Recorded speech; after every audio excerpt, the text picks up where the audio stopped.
Sewaktu kecil, saya sering diceritakan oleh para pini sepuh, para mbah-mbah saya bahwa Indonesia suatu hari nanti akan menjadi negara yang sangat makmur. Hal ini adalah bagian dari banyak nubuah. Nubuah adalah sesuatu kejadian yang meramalkan masa yang akan datang tentang bangsa Indonesia. Sama seperti Rasulullah Muhammad SAW sewaktu menggantikan nama kota kecil yang namanya Yastrib, yang penduduknya sebagian besar buta huruf, di mana dia menyatakan suatu hari nanti kota ini akan menerangi dunia. Dan beliau mengawalinya dengan mengubah nama kota tersebut menjadi Madinah Al-Munawwaroh atau kota yang bercahaya. Menjadi kota ilmu, menjadi kota agama, menjadi kota pembawa penerangan. Itu adalah nubuah yang Rasulullah hadirkan untuk penduduk Yastrib dan untuk dunia. Di Indonesia, dalam narasi Prabu Jayabaya mengatakan juga hal yang sama. Indonesia akan menjadi negara makmur, Kertora Harjo atau sejahtera, ijo royo-royo, ketika semuanya tentram dan tertata. Bagaimana menatanya? Maka ada 4 hal yang menjadi ciri awal kemakmuran Indonesia. Prabu Jayabaya menyatakan, 1.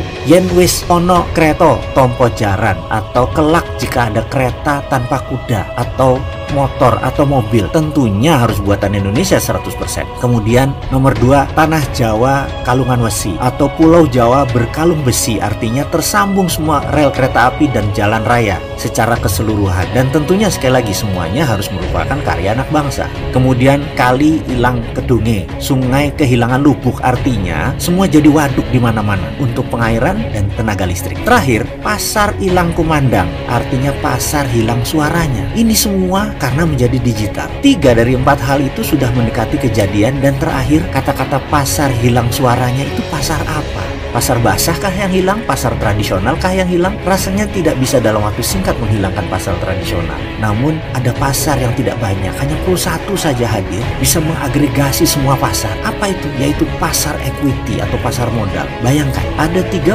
juta UKM di Indonesia yang memerlukan modal, dan ada 50 juta individual investor yang kecil-kecil yang memerlukan pasar UKM tersebut. Apa yang terjadi kalau yang dimaksud Prabu Jayabaya adalah pasar equity untuk UKM? Ini adalah pasar yang dahsyat karena menghubungkan dan menggabungkan 60% komunitas di bawah bergandengan tangan menyelesaikan masalah keuangan, baik keuangan UKM dan keuangan individu. Ini bukan pinjaman berbasis bunga. Pasar equity adalah pasar pembiayaan berbasis bagi hasil. Jauh lebih besar untungnya dari bunga deposito, jauh lebih menguntungkan karena investasi langsung.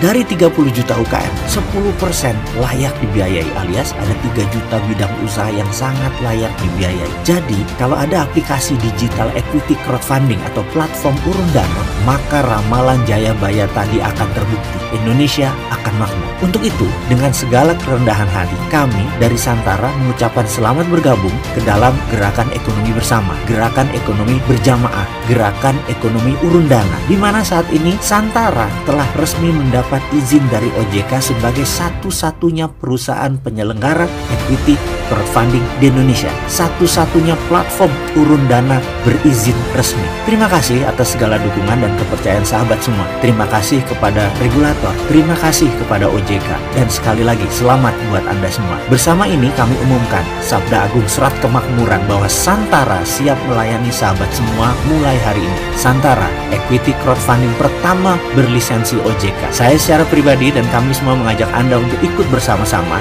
naik kapal kami, bergabung dalam rencana men-skill up ekonomi Indonesia. Klik santara.co.id.